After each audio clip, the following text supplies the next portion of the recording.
So, show of hands, who here has owned a hermit crab at some point in your life? Or bought one for a crying child on a boardwalk so they'd be happy long enough to get to the car? All right, I figured. Most of you, yes. Of course you have. If you've lived anywhere near the Jersey Shore, your life, then chances are you have purchased a hermit crab and brought it home. I asked my dad last night what he remembered about our hermit crabs, because I only remember one. But he tells me that we had anywhere between 12 to 14 over like a 5-year span in my childhood. All of mine, by the way, these are my older sister and I got these. All of mine were named after my favorite American gladiators. Turbo, Gemini, Nitro, Laser, the coolest names for the coolest hermit crabs in all of New Jersey. We kept them in a pink bird cage in my sister's room. And we used to have races with them in the bathtub and scare our dog with the little pinchy friends. All of that until my little sister thought that they needed some fresh air and then forgot to take them back inside on one cold November evening. Yeah, there were 0 survivors. And I'll tell you, that is a core childhood memory right there. But whatever, right? They're just hermit crabs. They're like pinchy little $5 throwaway pets you get at the boardwalk. They're like goldfish or sea monkeys or whatever, right? Wrong. He knows. Not that there are any throwaway animals at all. But hermit crabs can actually live as long as 50 years. Yeah, right? And anytime there's an animal that lives that long, we tend to treat them more special, right? We give them better treatment. You think of like big tortoises and parrots and things like that. 50 years. And though they are ubiquitous with the Jersey Shore, they're not from New Jersey. In fact, if you have purchased or seen a hermit crab at the Jersey Shore, I will guarantee you 100% that hermit crab was stolen from the Caribbean as an adult. They're harvested from the trees and shores in the Caribbean and in Central America, 100% of them, because despite the best efforts of the best scientists and breeders out there, no one has been able to successfully breed them in captivity. Not on any large scale or anything like that. Decades of scientists around the world have devoted their lives to trying to breed hermit crabs. Imagine if that's your legacy.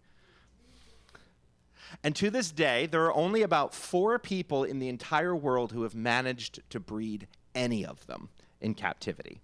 But of all of the attempts, in all of the labs, in all of the world, the most successful hermit crab breeder is actually a Virginia-based artist named Mary Akers. You see, when Mary's last daughter went off to college in 2017, she did what most empty nesters do, and she picked up a hobby. But instead of, gardening or scrapbooking, she got a hermit crab. And then she did a little bit of Googling and discovered that hermit crabs are social species, and they need friends if they're going to thrive. So she, bought a couple more in her little cage. And then she did a little bit more Googling and realized that they actually need quite a bit of space, and they need sand, and they need salt water, and they need fresh water, and they need exercise, and they need climbing spaces. And so before she knew it, she had created what she calls her crabitat. Right? This is a 110-gallon tank. It's roughly the size of an upright piano. It's got multiple water sources of differing salinity. She's got a modified hamster wheel up here. And just look at it. If you were 3 inches tall, you would love this thing, right? This guy does. Have you ever seen a hermit crab on a hamster wheel? No. You said this earlier. But now you have. You can tell all your friends, I saw a hermit crab on a hamster wheel at church today. Okay, go tell all your friends. So then one day, as she's now obsessing over these hermit crabs because she doesn't have any daughters in the house to obsess over. She notices that her hermit crab, Artemis, was walking a little funny. And it looked like there was something stuck inside of her shell. She thought, is that some kind of weird growth? Is it a rock? Is it a pebble? So she took her flashlight and she looked really close and she found, oh no, it's eggs. She's got eggs. What do I do about eggs? Nobody told me about eggs. And so then she went down more rabbit holes of more sleepless nights, reading countless journal articles and scientific studies. She's calling up scientists around the world to say, what do I do with eggs? Where do they lay eggs? How do hermit crabs breed? What happens? And so hermit crabs are land creatures, but they lay their eggs in the sea. And then the little crabby bits, they grow up in the sea, and then they form their shells, and then they walk up on land, and then they spend the rest of their life on land until they have babies in the sea. They're like sea turtles. Or no, the opposite of sea turtles. They're like land turtles. So she set about making the perfect habitat for her hermit crabs. She made several different pools of water within the crabitat to figure out which level of salinity that Artemis would like. And when she found the perfect one and laid her eggs in there, she removed it, and then she made a whole separate tank for just those eggs, those 10,000 little eggs. And she spent countless hours replacing the water, cleaning the water, using a turkey baster to get the salinity just perfect, to get the nutrients just perfect. She's raising her own seaweed and brine shrimp in order to feed them. Like, she is going all out on these things. This is her life now. So she watched over months as these 10,000 eggs hatched, and they grew from infinitesimally small little specks to real living creatures, hundreds of them growing day after day after day. But as some grew, others died, as happens. And she'd have to remove their little bodies with the turkey baster from the top as it floated up, or else they'd, rot, and then the perfect water wouldn't be perfect anymore.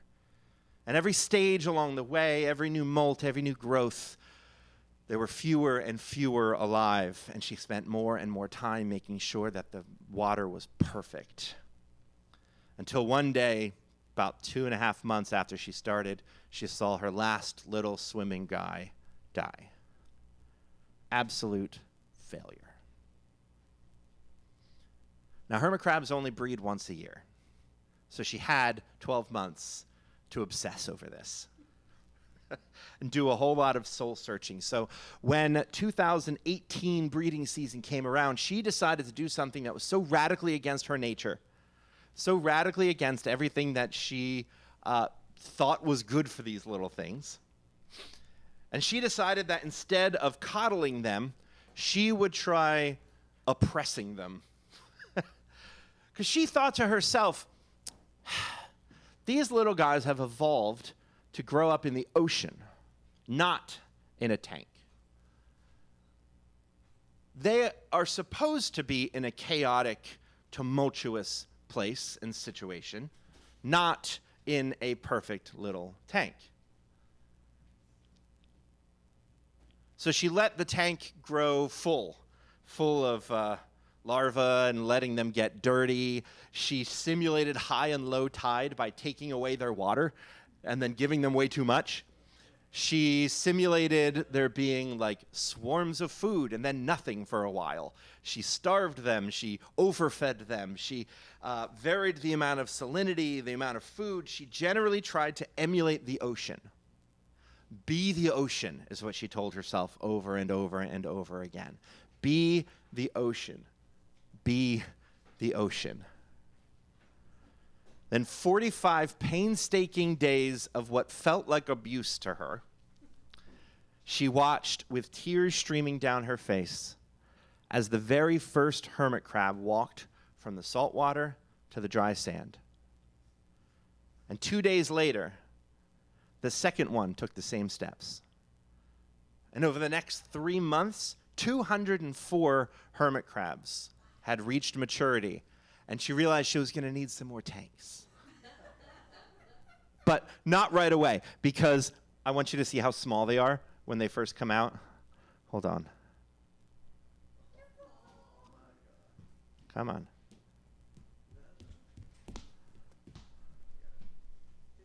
Here we go. This is how small they are when they come up on land. Isn't that adorable? Don't you just want to, like, scratch its little ears?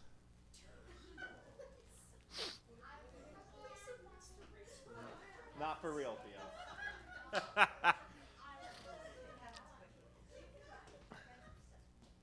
So using these radically unconventional methods, Mary raised 726 new hermit crabs in 2019. And her blog, in which she obsessively updates every single day, has started a revolution in the hermit crab community. Yes, I said the hermit crab community. She started an annual hermit crab convention called CrabCon, which had to go online during COVID, but is back in person in Virginia. And she is pioneering strategies for breeding them in captivity that will one day make it unnecessary to go ransack the Caribbean to go steal them so that children can have pets.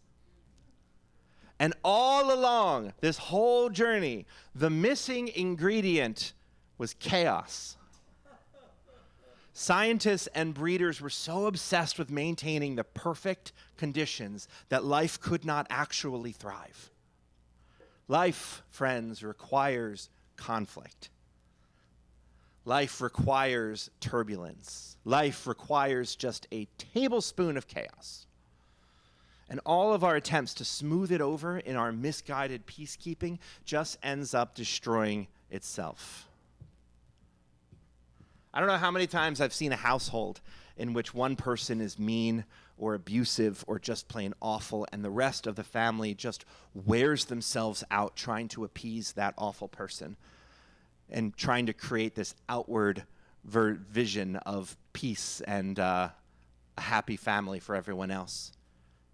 How many toxic workplaces have you been in which the prevailing wisdom is to just put your head down and get your work done, because if you confront that person about that toxic thing that they're doing, it is just not going to be worth it. How many of you have sacrificed your own sanity for the sake of a kind of uneasy ceasefire masquerading as peace? One. Of course you have.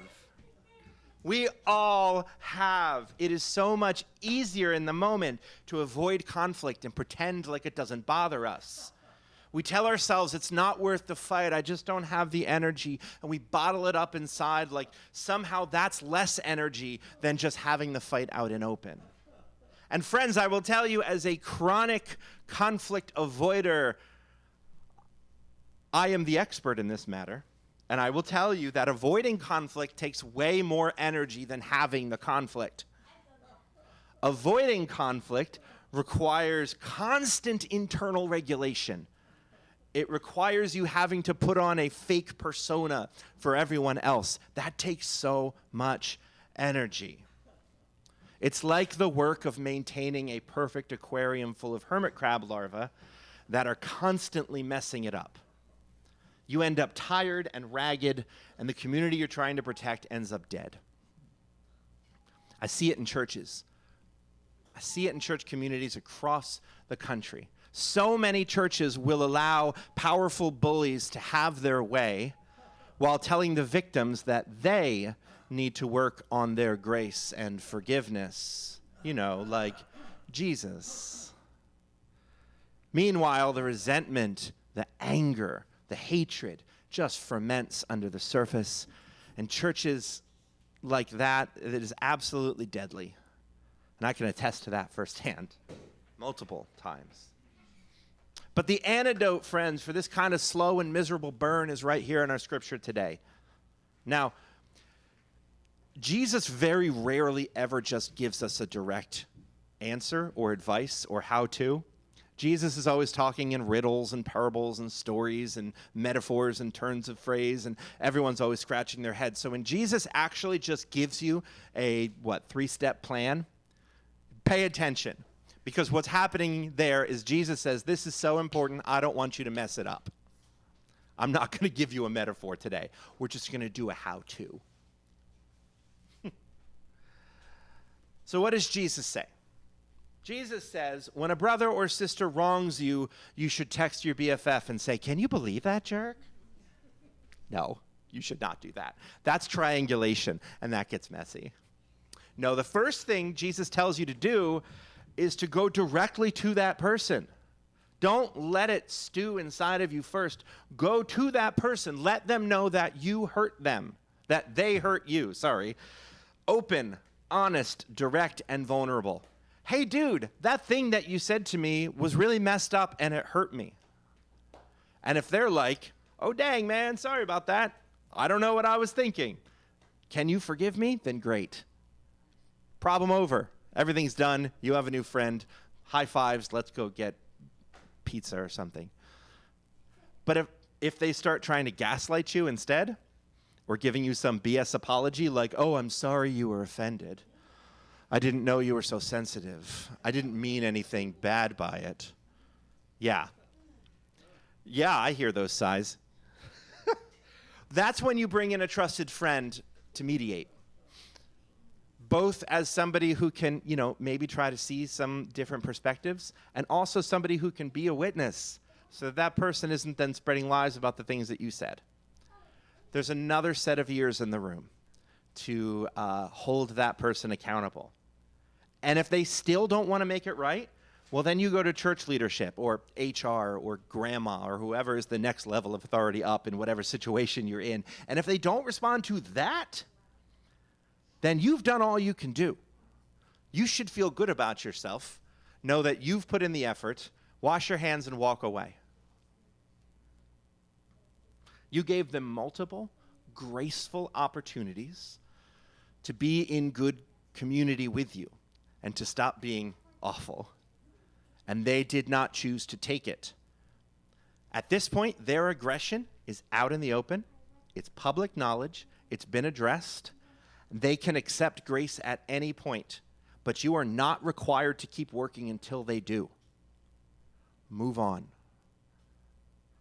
Sometimes abusers need to be excluded in order to realize the extent of the harm they cause.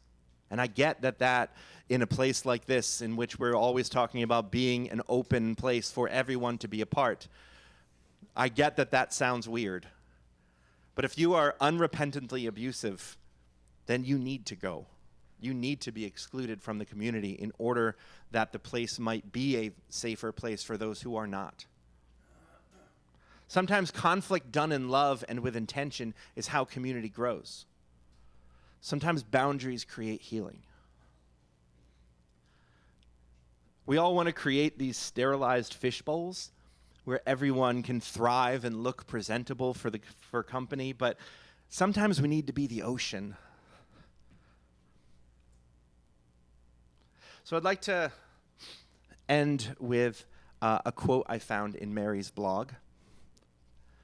She was writing this in 2018, before she had had any successful hermit crab births, back when she was still trying to be the ocean in a way that made her feel deeply uncomfortable. She wrote, "I'm not someone who likes playing God. And the other day, to get through a rough patch where I couldn't save all of them, I told myself, you aren't playing God, you're playing ocean. Adopting that slant helped some, especially when I thought about all the times I've been in or on the ocean. Sometimes the vast ocean is comforting, a cradling, crackling, salty womb. But other days, it's wild and dirty and scary, completely indifferent to my piddly little life, to the point of seeming mean.